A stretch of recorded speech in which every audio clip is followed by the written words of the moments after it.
Ancien détenu, Kevin, 36 ans, connaît bien le milieu des toxicomanes pour en avoir fait partie. Il a entendu parler de cette nouvelle drogue, plus forte encore que le tabac chimique, appelé chaman. Il y a des drogues qu'ils mettent dans les cigarettes. Il y en a, ils mettent dans le cocoon de cigarette. Et quand on fume une cigarette, c'est là que la chaleur, le cigarette, quand il brûle, il fait consommer ce qu'il y en a dans le cocoon de cigarette. Et c'est un drogue dangereux. Depuis la fin 2023, ce sont 3 personnes qui sont décédées, 6 autres placées en réanimation et 4 hospitalisées après avoir été intoxiquées par une substance illicite. Cette nouvelle drogue peut être fumée, inhalée, vaporisée, injectée, ingérée ou sniffée, parfois à l'insu de la personne intoxiquée.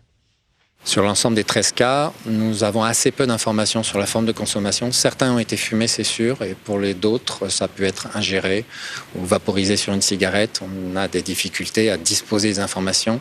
Je rappelle que pour l'ensemble, beaucoup de ces cas, des enquêtes de police sont en cours. Les regards se tournent vers les pays de la zone, Maurice et les Seychelles, où ce genre de drogue circule depuis des mois. C'est une nouvelle catégorie de produits extrêmement dangereuses, des produits qui peuvent être par exemple 1000 fois plus puissants que la morphine.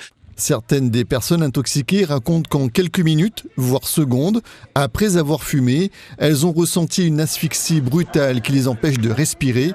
Et pour cause, ces substances chimiques agissent sur les centres respiratoires cérébraux. Les symptômes, ça sera une personne qui va présenter assez rapidement des troubles de la conscience avec une respiration qui va se ralentir et qui peut totalement s'arrêter avec une perte de connaissance, de conscience ou une conscience très altérée, des pupilles très serrées, même dans l'obscurité. Et dans ces cas-là, il faut prévenir les secours à toute vitesse, appeler le 112 ou le centre 15 et entreprendre des manœuvres de réanimation cardio-respiratoire le temps que les secours puissent prendre le relais et intervenir pour la personne concernée. À ce jour, les éléments chimiques incriminés n'ont pu être identifiés, raison pour laquelle l'ARS recommande la plus grande vigilance aux consommateurs de tabac et de produits de synthèse.